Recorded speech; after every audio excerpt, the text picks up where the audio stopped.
Top quality और consistent performance के लिए सिर्फ सिल्वर पंप नाम याद रखना। ಇನ್ನು ಪಾಕಿಸ್ತಾನದ ಕ್ಷಿಪಣಿಯನ್ನ ಹೊಡೆದುರುಳಿಸಿದಂತ ಭಾರತದ ಮೇಲೆ ಮಿಸೈಲ್ ದಾಳಿಯನ್ನ ಮಾಡೋಕೆ ಪ್ರಯತ್ನ ಪಡ್ತು ಪಾಕಿಸ್ತಾನ. ಪಾಕ್ ಫತೇಹ್ 1 ಕ್ಷಿಪಣಿ ಹೊಡೆದುರುಳಿಸಿದಂತ ಸೇನಾಪಡೆ ಪಾಕಿಸ್ತಾನದ ಫತೇಹ್ 1 ಕ್ಷಿಪಣಿಯನ್ನ ಭಾರತ ವಾಯುಪಡೆ ಹೊಡೆದುರುಳಿಸಿದೆ. ನಿರಂತರವಾಗಿ ಪಾಕಿಸ್ತಾನ ತನ್ನ ಎಸ್ಕಲೇಷನ್ ಅನ್ನು ಮುಂದುವರಿಸ್ತಾ ಇದೆ. ಅದಕ್ಕೆ ಈಗ ಭಾರತದ ಡಾಮಿನೇಷನ್ ಕೂಡ ಕಂಡು ಬರ್ತಾ ಇದೆ, ಅದನ್ನ ಏರ್ಬೇಸ್ಗಳನ್ನ ಅಟ್ಯಾಕ್ ಮಾಡೋ ಮೂಲಕ.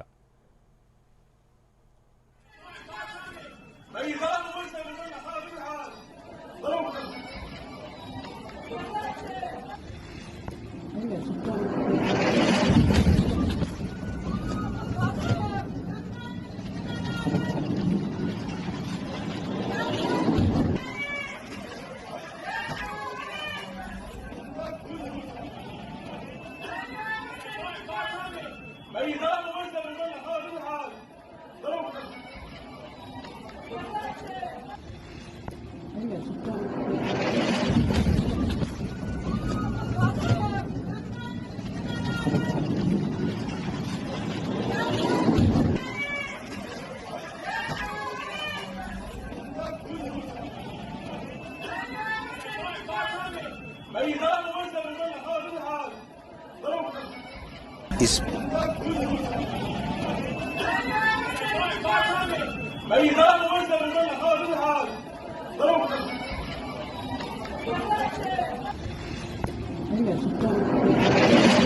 ಪಾಕಿಸ್ತಾನದ ಅಧಿಕಾರಿಯ ಬ್ರೀಫಿಂಗ್ ಅನ್ನು ಕೂಡ ನಾವು ಗಮನಿಸ್ತಾ ಇದ್ವಿ. ಅವ್ರು ಹೇಳುವಂತ ಪ್ರಕಾರ ಏನು ಅಂತ ಡ್ಯಾಮೇಜ್ ಆಗಿಲ್ಲ, ನಾವು ಯಶಸ್ವಿಯಾಗಿ ಅದನ್ನು ಟ್ಯಾಕಲ್ ಮಾಡಿದ್ದೀವಿ ಅಂತ ಹೇಳಿದ್ದಾರೆ.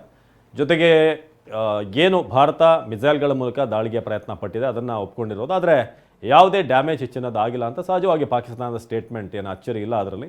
ಸೊ ಸದ್ಯಕ್ಕೆ ನಮಗೆ ಲಭ್ಯವಾಗಿರುವಂಥ ಅಪ್ಡೇಟ್ನ ಪ್ರಕಾರ ನೂರ್ ಖಾನ್ ಏರ್ಬೇಸನ್ನು ಅಟ್ಯಾಕ್ ಮಾಡಲಾಗಿದೆ. ಇವತ್ತಿನ ಬೆಳಗ್ಗೆ ಲಭ್ಯವಾಗ್ತಿರುವಂಥ ಅತಿ ದೊಡ್ಡ ಅಪ್ಡೇಟ್ ಇದು. ನಿನ್ನೆ ರಾತ್ರಿವರೆಗೆ ಕೂಡ ಒಂದು ಪ್ರಶ್ನೆ ಇತ್ತು, ಭಾರತದ ಕೌಂಟರ್ ಅಟ್ಯಾಕ್ ಯಾಕೆ ಆರಂಭ ಆಗಿಲ್ಲ, ಏನಾದರೂ ಕಾದು ನೋಡುವ ತಂತ್ರಕ್ಕೆ ಭಾರತ ಮುಂದಾಗ್ತಾ ಇದೆ. ಇವರು ಎಷ್ಟು ದಾಳಿ ಮಾಡುವಂಥದ್ದನ್ನು ಮಾಡಲಿ, ನಾವು ಅದನ್ನು ಇಂಟರ್ಸೆಪ್ಟ್ ಮಾಡೋಣ, ಅದಾದ ನಂತರ ನಮಗೆ ಸೂಕ್ತವಾದಂಥ ಸಮಯದಲ್ಲಿ ನಾವು ಎದುರುತ್ತರವನ್ನು ಕೊಡೋಣ, ಪ್ರತ್ಯುತ್ತರವನ್ನು ಕೊಡೋಣ ಅಂತ. ಸೊ ಪಾಕಿಸ್ತಾನ ಇಸ್ಲಾಮಾಬಾದ್ ಮೇಲೆ ಕ್ಷಿಪಣಿ ದಾಳಿಯನ್ನು ಮಾಡಲಾಗಿದೆ. ಹಾಗೆ ರಾವಲ್ಪಿಂಡಿಯ ಒಂದು 9 ದಶಕಗಳ ಇತಿಹಾಸ ಇರುವಂಥ ನೂರ್ ಖಾನ್ ಏರ್ಬೇಸ್ ಮೇಲೆ ಅಟ್ಯಾಕ್ ಆಗಿದೆ. ಸೊ ನೂರ್ ಖಾನ್ ಏರ್ಬೇಸ್ ಏನಿದೆ, ಪಾಕಿಸ್ತಾನ ಪ್ರತಿ ಬಾರಿ ಕೂಡ ಯುದ್ಧದ ಸಂದರ್ಭದಲ್ಲಿ ಆ ಒಂದು ಏರ್ಬೇಸನ್ನು ಬಳಸ್ಕೋತಾ ಇತ್ತು. ಅಲ್ಲಿಗೇನೆ ಆ ಪ್ರಮುಖವಾದಂಥ ಒಂದು ಏಣಿಯನ್ನೇ ತಪ್ಪಿಸಿದರೆ ಹೇಗಿರುತ್ತೆ, ಆ ಒಂದು ಲೆಕ್ಕಾಚಾರದ ಮೇಲೆ ಭಾರತ ನೀಟಾಗಿ ಪ್ಲ್ಯಾನ್ ಮಾಡಿ ಅಟ್ಯಾಕನ್ನು ಮಾಡಿರೋದು. ಇನ್ನೇನು ಕೆಲವು ಹೊತ್ತಿನಲ್ಲಿ ಒಂದು ಸುದ್ದಿಗೋಷ್ಠಿಯ ನಿರೀಕ್ಷೆ ಕೂಡ ಇದೆ. ಸೊ ಅದರಲ್ಲಿ ಹೆಚ್ಚಿನ ಅಪ್ಡೇಟನ್ನು ನಿರೀಕ್ಷೆ ಮಾಡ್ಬೋದು. ಆದರೆ ಎಕ್ಸಾಕ್ಟ್ಲಿ ಪ್ರತಿಯೊಂದು ಕಾರ್ಯಾಚರಣೆ ಡೀಟೇಲ್ಸನ್ನು ಕೊಡೋದಿಲ್ಲ, ಅದೆಲ್ಲವೂ ಕೂಡ ಕಾನ್ಫಿಡೆನ್ಷಿಯಲ್ ಇರುತ್ತೆ. ಆದರೆ ಮೇಜರ್ ಆಗಿ ಒಂದಷ್ಟು ಹೈಲೈಟ್ಸ್ಗಳನ್ನು ಖಂಡಿತ ಭಾರತದ ಜನರಿಗೆ ಈಗ ಸೇನೆಯ ಕಡೆಯಿಂದ ಒಂದು ಕ್ಲಾರಿಫಿಕೇಷನ್ ಸಿಗುತ್ತೆ.